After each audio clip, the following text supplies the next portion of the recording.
ففروا إلى الله إني لكم منه نذير مبين.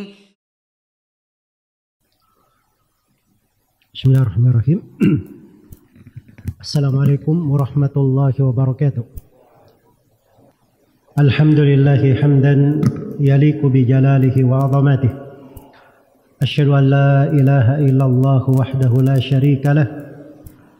syarika lahu fi rububiyyatihi wa uluhiyyatihi wa asma'ihi wa sifatihi. Wa asyhadu anna Muhammadan abduhu wa rasuluh. Khairu man sama wa salla min bariyatihi sallallahu alaihi wa ala alihi wa sahabatihi wa sallama tasliman katsiran ila yaumiddin, amma ba'd. Kaum muslimin dan muslimat, jemaah salat maghrib rahimani wa rahimakumullah. Hari-hari kehidupan terus bergulir dengan cepat. Tidak ada yang bisa menghentikannya. Tidak terasa dalam waktu dekat ini kita akan menyambut tamu yang sangat agung, kemuliaan yang sangat besar, bulan Ramadan. Karena itulah kita bersyukur kepada Allah Subhanahu wa taala atas segala nikmat dan karunia-Nya, umur yang dianugerahkan kepada kita semua. Semoga Allah memberkahi pertemuan kita ini dan memberi balasan sebesar-besarnya kepada semua pihak yang menjadi sebab terselenggaranya acara ini, secara khusus Takmir Masjid Agung. Semoga Allah Subhanahu wa taala mencatat kebaikan dan pahala untuk kita semua dan menjadikan pembahasan kita di antara maghrib isya ini bisa sebagai pembuka pintu kebaikan, mengantar kita kepada jenjang dan derajat guna menyambut bulan Ramadan yang penuh dengan kemuliaan. Kaum muslimin dan muslimat rahimani wa rahimakumullah, dimaklumi bahwa hidup ini adalah pertanggungjawaban. Setiap dari kita memiliki dari lembaran-lembaran amalan, catatan-catatan usaha yang kita semua akan menjumpainya kelak di kemudian hari dan mempertanggungjawabkannya. Ya ayyuhal insanu innaka kadihun ila rabbika kadahan famulaqi. Allah berfirman, wahai manusia, sungguhnya kamu berusaha dengan sebuah usaha, kamu nanti akan menjumpai segala usahamu. Allah Subhanahu wa taala mengingatkan, man amila salihan falinafsihi wa man asaa fa 'alaiha wa ma rabbuka bidhallamin lil abid. Siapa yang beramal salih maka untuk dirinya sendiri, dan siapa yang berbuat kejelekan dia sendiri akan menanggungnya, dan Rabbmu tidak akan pernah menzalimi seorang hamba pun. Dan di akhir surah Az-Zalzalah yang kita dengarkan tadi di salat maghrib, faman ya'mal mithqala dzarratin khairan yarah. Siapa yang beramal satu darah dari kebaikan dia akan melihatnya. Wa man ya'mal mithqala dzarratin syarran yarah. Siapa yang beramal satu darah, satu biji kecil. Darah itu asalnya dalam bahasa Arab semut kecil. Diibaratkan untuk sesuatu yang paling kecil namanya darah. Siapapun yang beramal sekecil apapun dari perbuatan kejelekan dia akan melihatnya. Dan di dalam hadits qudsi diriwayatkan oleh Imam Muslim dari Abu Dzar Al-Ghifari radhiyallahu taala anhu, Rasulullah meriwayatkan bahwa Allah berfirman, ya ibadi innama hiya a'malukum uhsiha lakum thumma uwaffikum iyyaha faman wajada khairan falyahmadillah wa man wajada ghaira dhalika fala yalumanna illa nafsa. Wahai anak Adam, wahai hamba-hambaku, itu adalah amalan-amalan kalian sendiri. Aku catat dengan sangat detailnya, kemudian kusempurnakan pembalasannya untuk kalian. Siapa yang mendapatkan kebaikan, maka itu untuk dirinya sendiri. Hendaknya dia puji Allah yang memberikan kemudahan dia melakukannya. Dan siapa yang mendapatkan selain daripada itu, maka jangan sekali-sekali dia mencela kecuali dirinya sendiri. Kita ini banyak amalan, bahkan kita banyak melakukan kesalahan, dosa-dosa dan kekeliruan. Nah, itu sudah pasti, namanya manusia, itu adalah tabiatnya. Itu adalah tabiatnya. Pasti jatuh di dalam dosa dan kesalahan. Karena itu di sambungan hadits qudsi itu Allah berfirman, ya ibadi innakum tukhti'una lil-laili wan-nahar wa ana aghfiru dzunuba jami'an fastaghfiruni aghfir lakum. Wahai hamba-hambaku, sesungguhnya kalian berbuat kesalahan siang dan malam, sedangkan aku ini maha mengampuni dosa. Maha mohon ampunlah kalian kepadaku, pasti aku akan ampuni kalian. Kita juga tahu bahwa dari Asmaul Husna, nama-nama Allah Subhanahu wa taala yang maha indah, ada nama Al-Ghafur, nama Al-Ghaffar, nama Ghafir, yang semuanya kembali kepada makna yang mengampuni dosa-dosa. Dia Allah yang memiliki sifat rahmat dalam namanya Ar-Rahman Ar-Rahim, maha merahmati hambanya. Dan Allah cinta kepada hamba-hambanya yang memohon ampun kepadanya. Qul ya ibadiyalladzina asrafu ala anfusihim la taqnatu min rahmatillah innallaha yaghfirudz dzunuba jami'an innahu huwal ghafurur rahim. Katakanlah wahai Nabi Muhammad, sampaikan kepada mereka firman-Ku, wahai hamba-hambaku yang melampaui batas atas dirinya, jangan kalian putus asa dari rahmat Allah. Sungguhnya Allah mengampuni segala dosa. Sungguhnya dia maha pengampun lagi maha penyayang. Dan dari rahmat Allah Subhanahu wa ta'ala, Allah jadikan adanya sebab-sebab pengampunan. Ada hal-hal yang dengannya seorang hamba diampuni dosa-dosanya, atau dia diberi taufik oleh Allah Subhanahu wa ta'ala beramal dengan amalan-amalan kebaikan. Amalan kebaikannya ini mengganti dari amalan keburukannya, menyingkirkan dari kesalahan-kesalahannya. Dan ini dari rahmat Allah Subhanahu wa ta'ala untuk hamba-hambanya. Karena itu kita sangat bergembira dengan kehadiran bulan Ramadan, di mana bulan ini adalah bulan pengampunan, Syahrul Maghfirah, bulan pengampunan. Karena di dalam bulan ini bertebaran amalan-amalan, pintu-pintu kebaikan, lahan-lahan ibadah. Siapa yang melakukannya, siapa yang menegakkannya, maka itu bisa menjadi sebab pengampunan untuk dirinya. Bisa menjadi sebab pengampunan untuk dirinya. Dan di antara keindahan bulan Ramadan ini diriwayatkan oleh Imam Muslim dari Abu Hurairah radhiyallahu taala anhu, Rasulullah sallallahu alaihi wasallam bersabda, "As-salawatul khams wal jum'atu ila al-jum'ah wa ramadhanu ila ramadhan mukaffiratun ma bainahunna idza jatanabal kaba'ir." Salat 5 waktu, dari sebuah salat ke salat berikutnya, dari maghrib ke isya, dari isya ke subuh, dari subuh ke zuhur, dari zuhur ke asar, asar ke maghrib, dari sebuah salat ke salat berikutnya, sama dengan dari Jumat ke Jumat berikutnya. Dan yang ketiga, dari Ramadan ke Ramadan berikutnya, adalah penggugur dosa antara keduanya, sepanjang dia meninggalkan dosa-dosa besar. Jadi itu adalah bulan pengampunan. Ramadan itu bulan pengampunan. Bertebaran di dalamnya rahmat Allah, hujan kebaikan, yang telah disiapkan untuk umat Islam ini.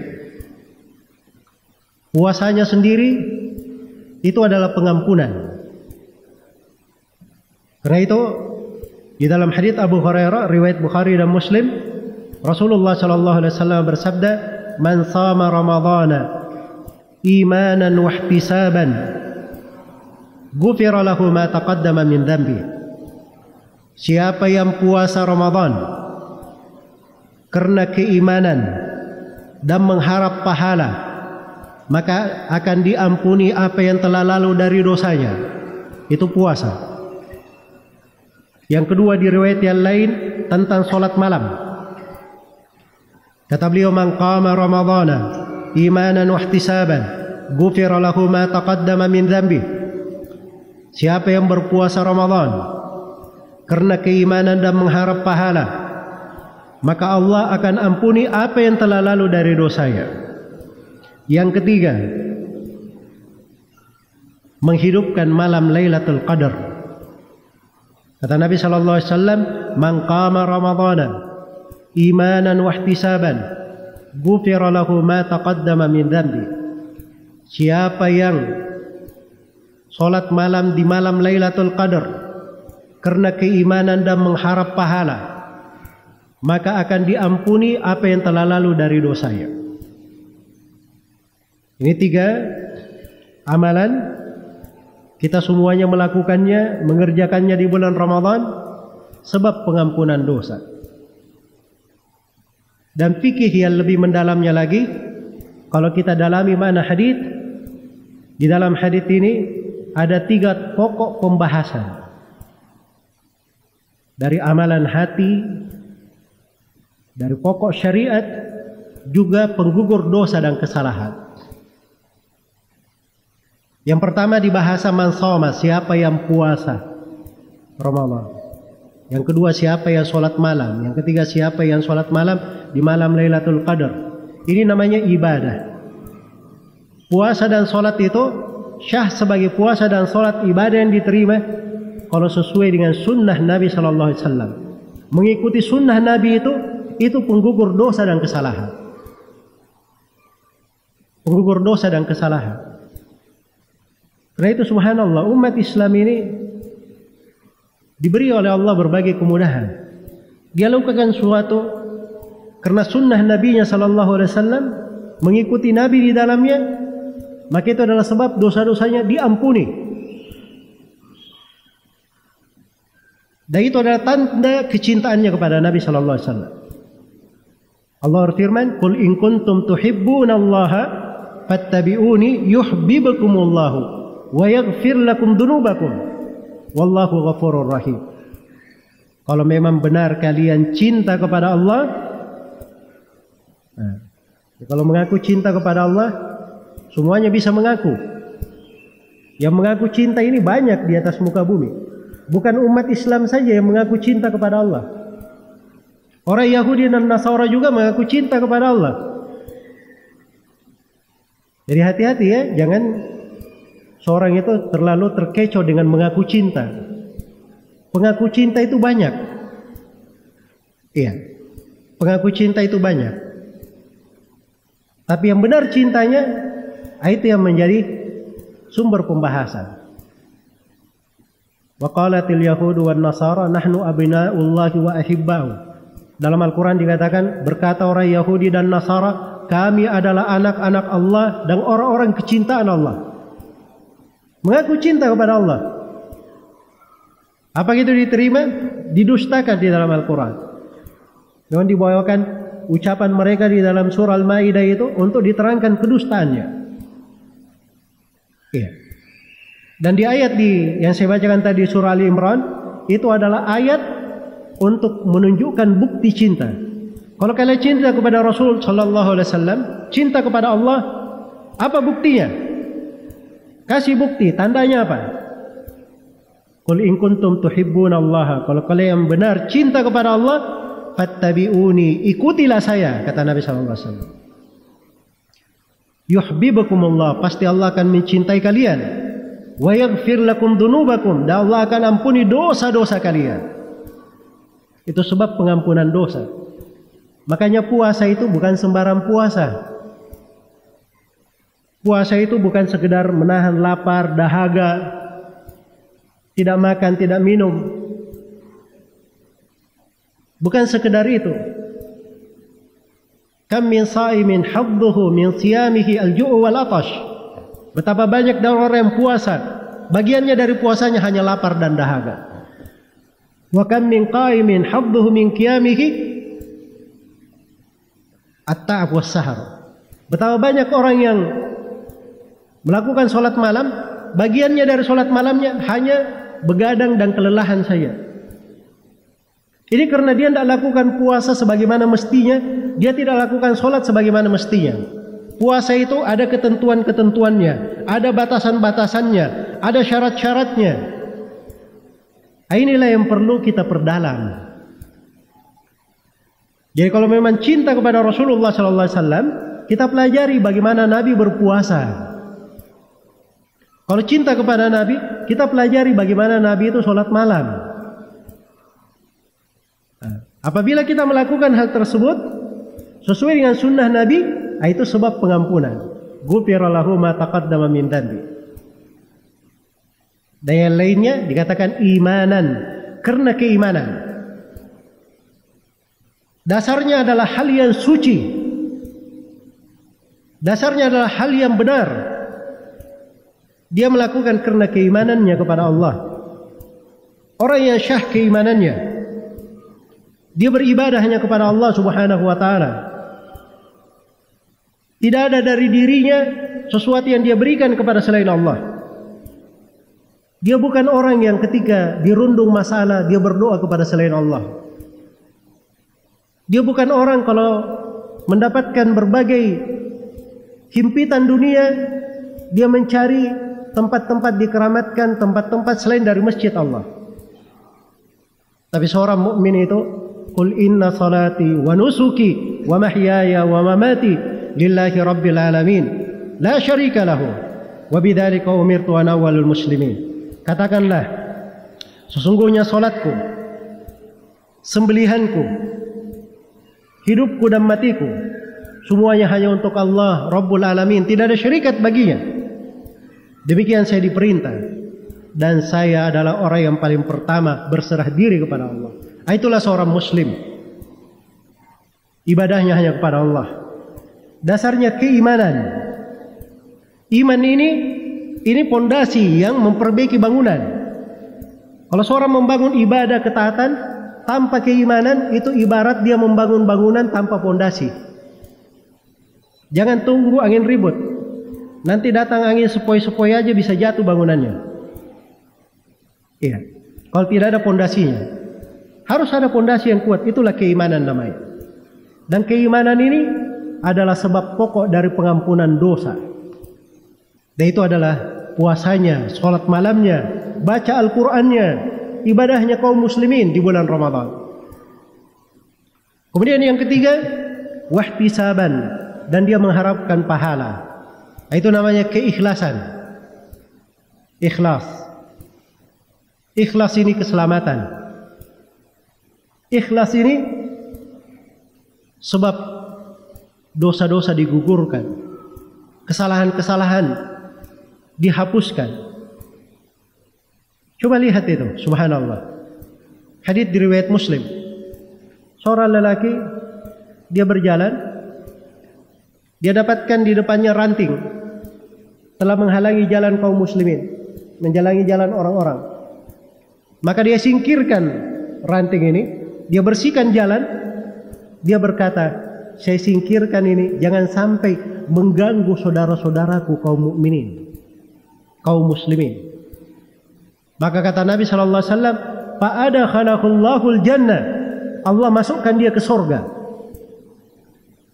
Iya.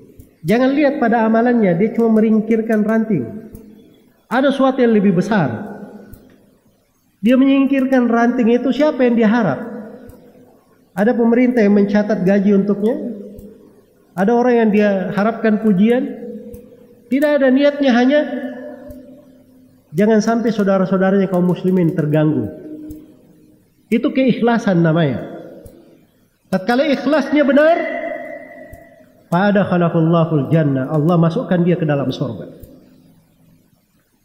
Di dalam riwayat Bukhari dan Muslim disebutkan kisah seorang perempuan di masa Bani Israel. Dan ini maaf ya, disebut sebagai seorang perempuan nakal. Dia turun ke sumur minum karena haus dan dahaga. Ini turun sumur ini bukan hal yang mudah ya. Begitu sudah naik ke atas, dia dapati di seputar sumur ada anjing yang sedang mengelilingi sumur ini, mengelurkan lidahnya sampai makan tanah karena hausnya. Maka dia pun kasihan pada anjing ini. Dia turun lagi dengan susah payah, dia penuhi kondeknya pakai air, kemudian diberi minum anjing ini.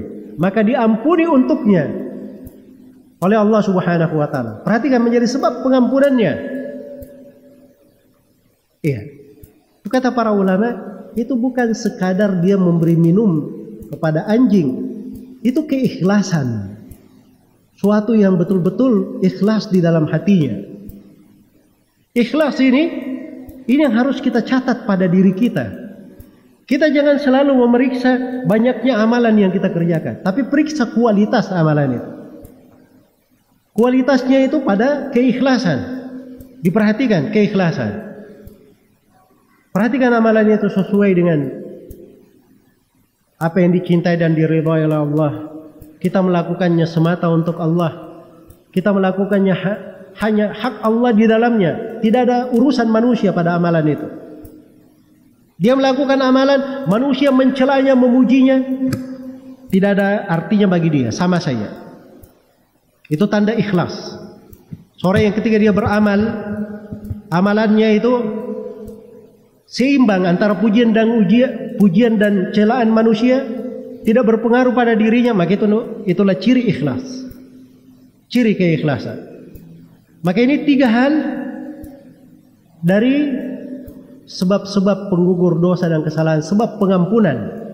Dan ini ada di bulan Ramadan. Yang pertama, keimanan kepada Allah. Yang kedua, ikhlas. Yang ketiga, sesuai dengan petunjuk dan sunnah Rasulullah sallallahu alaihi wasallam. Kita perhatikan itu dalam kehidupan kita. Di sholat 5 waktu kita, di puasa kita, di bulan Ramadan kita. Mana itu harus ada? Mana-mana inilah yang membuat amalan itu menjadi berberkah. Yang dilakukan itu bisa dilipat gandakan pahala dan ketaatannya. Tapi kalau keikhlasannya hilang, bisa berkurang dari amalannya, bahkan mungkin amalannya bisa hilang. Wa qadimna ila ma amilu min amalin faja'alnahu haba'an manthura. Di hari kiamat itu ada yang dikatakan, kami hadapi amalan yang mereka lakukan, lalu kami jadikan amalannya bagaikan debu yang berterbangan. Tidak dianggap sama sekali, karena hilang dari keikhlasan, tidak ada keimanan padanya. Kemudian di bulan Ramadan ini, dari sebab-sebab pengampunan dosa, di dalamnya terdapat malam Lailatul Qadar. Malam yang lebih baik, satu malam yang lebih baik daripada 1000 bulan. Di bulan Ramadan ini terdapat 10 hari terakhir yang Nabi sallallahu alaihi wasallam kalau sudah masuk 10 hari terakhir, beliau hidupkan seluruh malamnya. Beliau bangunkan keluarganya. Beliau kencangkan sarungnya. Dan beliau penuhi waktunya dengan ibadah kepada Allah Subhanahu wa taala. Dan ibadah yang paling hebatnya di 10 hari terakhir, di 10 malam terakhir adalah sholat. Adalah sholat. Kalau ingin membaca Al-Quran silahkan. Tapi baca Al-Quran dalam keadaan sholat. Karena di posisi sholat itu posisi yang paling sempurna di dalam menghidupkan malam Lailatul Qadar. Di dalam sholat itu ada bacaan Al-Quran, ada doa, ada istighfar, semuanya ada di dalam sholat. Nah ini dari sebab pengampunan. Dan Ramadan itu seluruhnya adalah sebab pengampunan. Iya. Karena itu kadang sebagian masyarakat kita, karena sudah populer ya, disebut Ramadan itu adalah awwaluhu rahmah, wa awsatuhu maghfirah, wa akhiruhu itqum minan nar. Awalnya adalah rahmat, pertengahannya adalah pengampunan, akhirnya adalah pembebasan dari api neraka. Ini hadits banyak diceritakan ya oleh orang-orang. Tapi ini hadits lemah. Bahkan sangat lemah sekali dari sudut riwayat. Tidak ada ulama ahli hadits yang menguatkannya. Iya. Dari sudut makna juga maknanya kurang tepat. Sebab Ramadan itu bukan pengampunan di tengah saja. Ramadan itu pengampunan seluruhnya, semua bulan. 30 hari penuh. Ramadan itu rahmat dari awal hingga akhirnya. Dan Ramadan itu pembebasan dari api neraka dari awal hingga akhirnya. Coba orang yang berbuka saja, kata Nabi SAW di dalam hadits Abu Umam al-Bahili riwayat Imam Ahmad, inna lillahi inda kulli fitrin utaqa.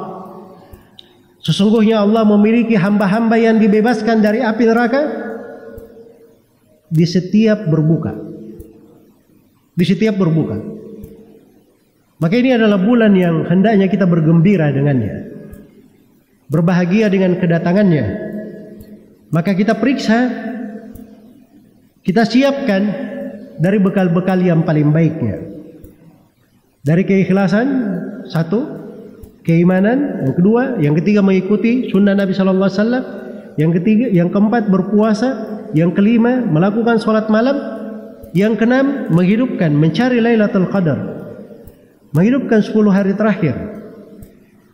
Dan yang ketujuh dari sebab pengampunan dosa, banyak membaca Al-Quran. Banyak membaca Al-Quran. Al-Quran itu semuanya berpahala dari segala sudutnya. Dari segala sudutnya. Dia membacanya dengan lisannya, dia berpahala. Dia menghafalnya, itu ibadah tersendiri. Dia melihat mushaf saja, tidak membaca, cuma melihat saja. Mulutnya tidak bergerak, hanya dia lihat ayatnya, melihat mushaf. Itu ibadah. Iya. Dia tadabbur akan kandungannya juga ibadah. Dia amalkan isinya, ibadah yang lain. Dia berhukum dengannya, ibadah yang lain. Dia perdengarkan kepada orang, diajarkan kepada orang ibadah yang lain. Kita baca Al-Quran ini kita baca Al-Quran ya. Ya. Al-Quran yang kita baca ini riwayat. Dihafal dari masa ke masa. Kita baca Al-Quran itu huruf per huruf. Panjang pendeknya saja itu sama guru di style, diluruskan. Kalau kita pendek misalnya harusnya 4 harokat, dibaca 2 harokat, ditegur sama guru. Harusnya 2 harokat, kita baca 4 harokat sama guru, ditegur.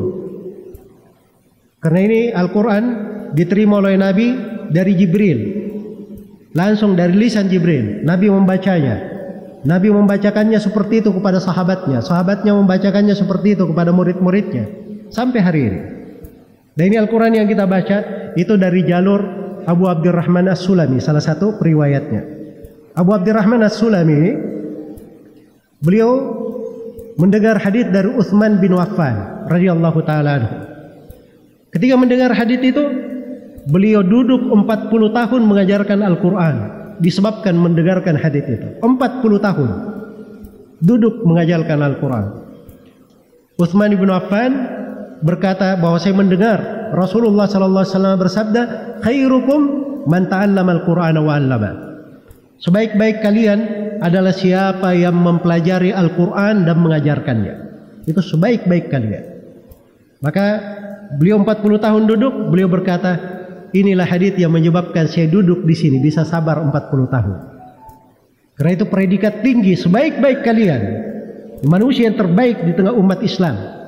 Bukan perbandingan dengan selain umat Islam. Ini perbandingan antara umat Islam. Sebaik-baik orang di antara kalian umat Islam adalah siapa yang mempelajari Al-Quran dan mengajarkannya. Maka ini Al-Quranul Karim, kitab yang penuh dengan keajaiban, tidak pernah berakhir dari hikmah dan petuahnya. Kitab yang di dalamnya ada segala sesuatu, harusnya menjadi perhatian kita. Kemudian dari sebab pengampunan, ya, di dalam bulan Ramadan adalah banyak beristighfar. kepada Allah Subhanahu wa taala. Di waktu sahur secara khusus, wabil ashari hum yastaghfirun. Sifat penduduk surga itu dikatakan di waktu sahur mereka selalu beristighfar. Itulah fungsinya ada waktu sahur. Dan di situ waktu yang paling bagus untuk istighfar. Tapi yang menjadi masalah kita ini waktu sahur, belum lagi sahur sudah pergi jalan-jalan. Ya, keluyuran. Menyibukkan dirinya dengan hal-hal yang tidak ada manfaatnya. Padahal di waktu sahur itu waktu yang paling bagus untuk istighfar. Cukup dia baca astagfirullah atau astagfirullahalladzi la ilaha illa huwal hayyul qayyum wa atubu ilaih, atau dia baca sayyidul istighfar Allahumma anta rabbi dan seterusnya. Dia baca istighfar apa saja, itu adalah hal yang besar, dan itu dibaca di waktu sahur. Kemudian dari sebab pengampunan adalah dia banyak berdoa kepada Allah Subhanahu wa taala. Sebab ini adalah pokok amalannya orang yang berpuasa, dia banyak berdoa. Doanya mustajabah dari awal puasa sampai akhirnya. Karena Nabi SAW bersabda, ada 3 orang yang tidak ditolak doanya. Di antaranya da'watus shaim, doanya orang yang berpuasa. Ini beberapa sebab pengampunan, hal-hal yang menyebabkan dosa itu diampuni di bulan Ramadan. Dan banyak lagi hal yang lain. Mudah-mudahan yang sedikit ini bisa bermanfaat untuk kita semua. Yang sedikit ini bisa mengingatkan bahwa rahmat Allah itu luas sekali. Banyak sebab pengampunan. Kita harusnya berbahagia sebagai umat Islam. Jangan putus asa dari rahmat Allah Subhanahu wa taala. Selalu berbaik sangka kepada Allah Subhanahu wa taala, mengharap kebaikan. Semoga Allah Subhanahu wa taala memberikan kepada kita semua umur yang panjang, bisa masuk ke bulan Ramadan. Kemudian semoga Allah Subhanahu wa taala menganugerahkan kepada kita semua ridhanya, dan semoga Allah Subhanahu wa taala yang telah memudahkan kita berkumpul di tempat yang baik ini dalam suasana ketaatan, dalam kebaikan, semoga Allah Subhanahu wa taala mengumpulkan kita semua kelak di kemudian hari di surga Allah Subhanahu wa taala yang penuh dengan keutamaan. Innahu waliyyu dzalika wal qadiru alaihi wallahu taala alam. Dan saya mohon maaf atas segala macam kekurangan. Subhanakallahumma wa bihamdik asyhadu an la ilaha illa anta astaghfiruka wa atubu ilaik. Walhamdulillahi rabbil alamin. Wassalamualaikum warahmatullahi wabarakatuh.